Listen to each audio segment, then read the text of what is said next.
is at Morning Desk 7. You can also send me your messages to 0701 844 7545, 0701 844 7545 with your names and where you're sending them from. And we have two guests in house today. To my right, I have a medical doctor, Afolabi Ajelabi from IVES Medicare. Thank you for joining us. Thank you for having me. Thank you. We also have a consultant, a medical consultant, gastroenterologist and hepatologist of the Lagos University Teaching Hospital, Diaraba, Lagos, Ganiat Oyeleke. Thank you for joining us, ma'am. Thank you for having me. Thank you. Okay, I think we still have to start from what hepatitis is. Maybe I should start from you. Hepatitis. Well, okay. Hepatitis, as it is, means inflammation of the liver. Inflammation, medically, is the response of any tissue that has blood supply to it. That is, inflammation means the response of any tissue to any form of injury that has a blood supply to it. So what hepatitis means is where you have the inflammation of the liver. That is, the liver's response to a form of damage. That's what it is. Okay, basically, as a gastroenterologist and a pathologist, for hepatitis to the layman and what it means in the medical world, can you give an insight to it? Okay, thank you very much. Like Dr. Ajelabi rightly said, it means hepatitis means inflammation of the liver. It's actually derived from two Greek words. There's hepa, which in Greek means liver, and the itis part of it means inflammation. And what happens is the liver becomes swollen, becomes a bit reddish, maybe painful, and is undergoing continuous insults and injury. You know, what's usually people want to know is what is the cause of hepatitis. There are so many things that can cause hepatitis. We have the viruses, we have even toxins, alcohol, and all that. But for the purpose of this discussion, we're focusing mainly on viruses as the cause of hepatitis. Okay, what kind of viruses are we looking at? All right, the viruses that are majorly what we call hepatotropic virus. Now, the term hepatotropic virus is a big word in a sense. That means viruses that have a specification for the liver. That is, they go straight to the liver. So, but we have this group of viruses we call the hepatitis A, B, C, D, E, and G. Those ones are very specific to the liver.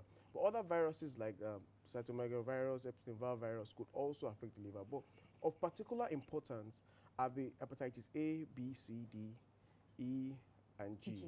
And each of all these kind of viruses can be picked off via two various routes. It could either be through fecal-oral routes, that is through things we eat in, or through parenteral routes, that is through exchange of body fluids or exchange of things that have to do with contact with a person that is infected to someone that is not infected. So those are the two ways by which these viruses infect people. Okay, he talked about hepatitis A, B, C, D, E, off to G, you know. But then, do we have samples of all these types of hepatitis, or there's a particular one that's most common? Okay, we have all these viruses, but the one that is of particular interest to us is the hepatitis B and C. Oh, okay. Particularly because of the prevalence. Hepatitis B worldwide has been found in up to about 400 million people worldwide. And with world population about maybe 7.5 or 8 billion, you can imagine that means for every one in 20 or so will have, roughly, will have hepatitis. In Nigeria, we have the current prevalence of hepatitis B is 13.7%. That means for every 100 Nigerian, we have almost 14 people will have hepatitis B. And why it's also of significance to us is because most times there are no signs, there are no symptoms. You don't have any complaints. And by the time they start to show signs of maybe the signs, we'll still discuss the signs later, I believe, and the symptoms, it's already too late. They already have complications like chronic liver disease or what we call liver cirrhosis, when the liver cells are being replaced by scars, or we call them fibrous tissues, we call them, or even the worst case of it, which is liver cancer. And so that is why we're doing this awareness. And yesterday was World Hepatitis Day, Yes. and which worldwide is the day it has been set aside for people to be aware of hepatitis, of the dangers of hepatitis, of the way to prevent it. Incidentally, this year's theme is Prevent Hepatitis. It's up to you. Yeah, it's up to you. We need to act now.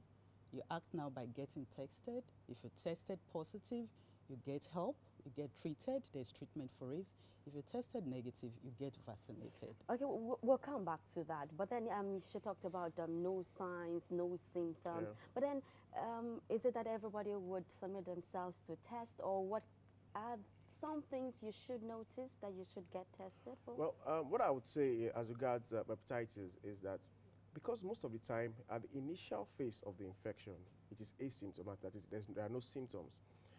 It comes down to the responsibility of every individual to check, to do a routine check on whether or not I have this infection or not. Because most times, anything in medicine that is picked early, there's always a better course of whether management or advice or the way to go. So it's better you can do your test. Just the same way we have a lot of information about HIV and people just walk down to the hospital to just get tested and all.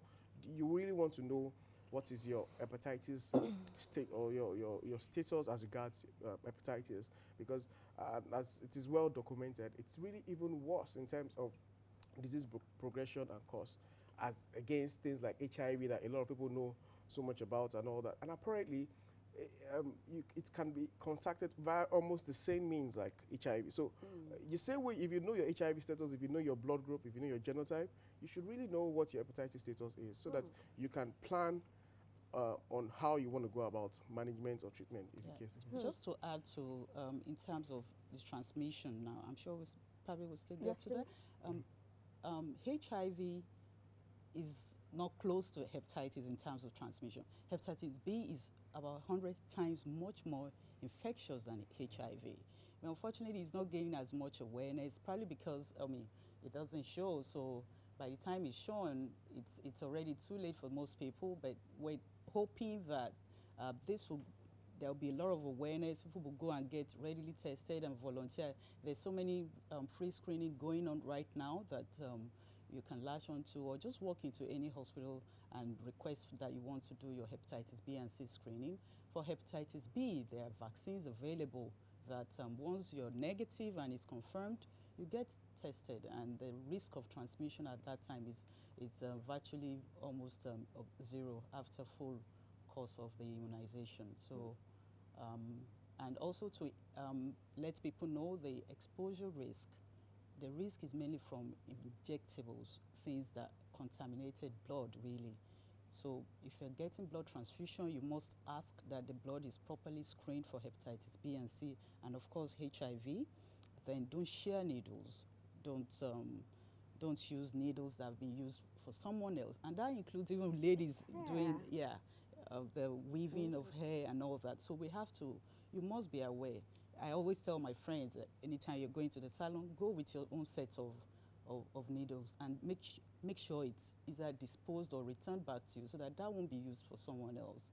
We have to be consciously aware of all this. Then even needle things like pedicure set, manicure set, you must have your own. Barbing kits is included.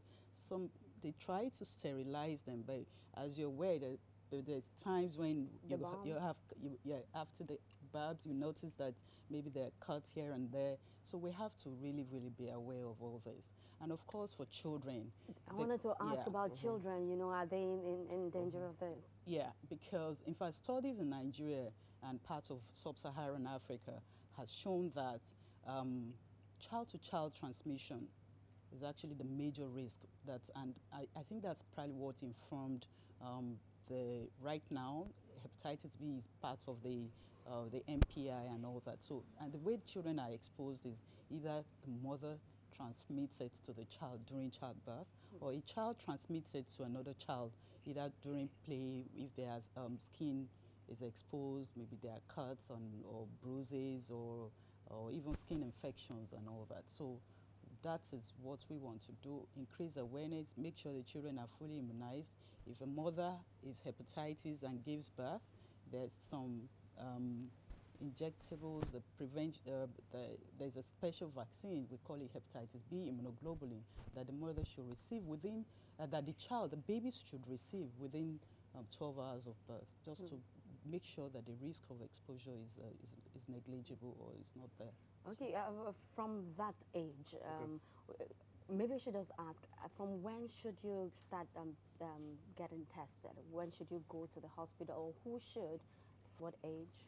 Well, I think everybody should go to the hospital because one of the ways you can actually know whether or not you have hepatitis is by actually getting tested. But the way it is that by the NPI, National Program on Immunization, all children that get immunized or get the hepatitis B immunization at the cost of having the immunization between 0 to 14 weeks. And so, to a large extent, if a child undergoes the proper immunization, should get immunized. But for adults that skipped that, when they have the opportunity to get the immunization, they can go back to the hospital to get what we call vaccinations. And these vaccinations are in a way that for the first time you go there, you're given a shot, and a month later you're given another shot. Then 6 months later you're given a third shot, which is meant to kind of prevent you from any form of infection as well.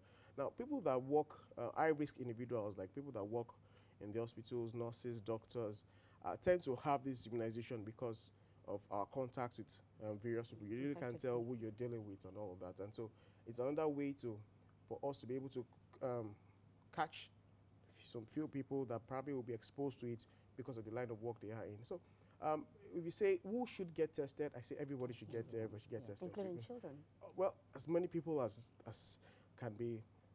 Children without proof of immunization. Proof of immunization, yeah. They will get tested first, so you do the test first to be sure that you're not already infected before you get immunization. Because once there's infection, there's no need for immunization again, of course. Are there any other preventive measures?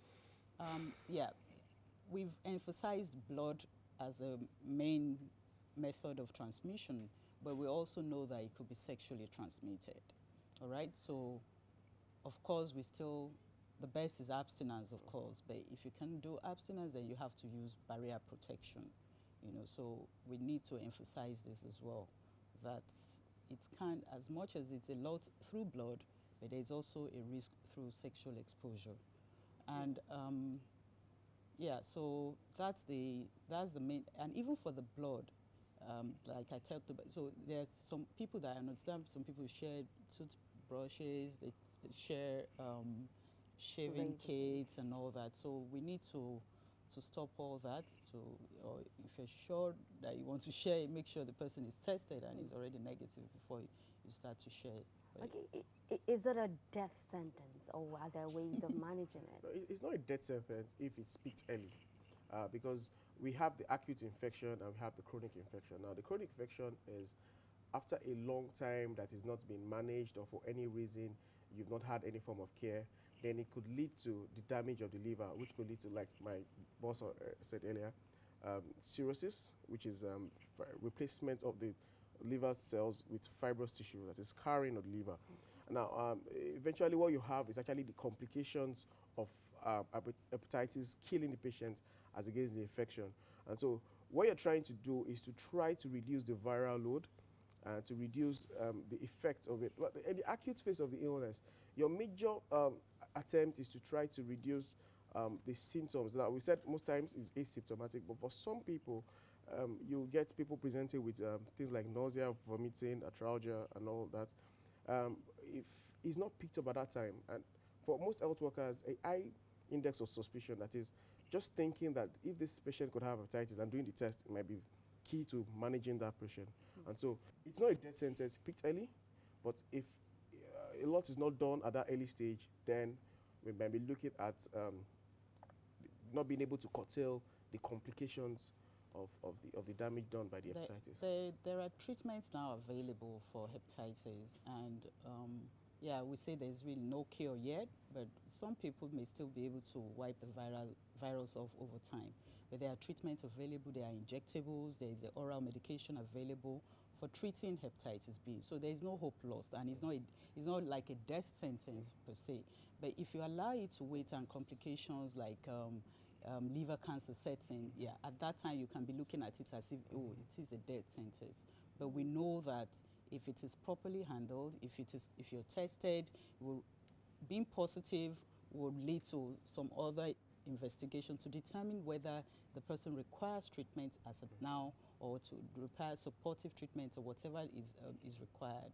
And that will depend on the results will guide us to know, should we use the injectable to treat the person or should we use the tablets that can be given. So we have medications available. Okay. And I must say, emphasize again that the symptoms would not really come. For most people, in fact, more than 70% of patients will not have they won't have any complaints at all.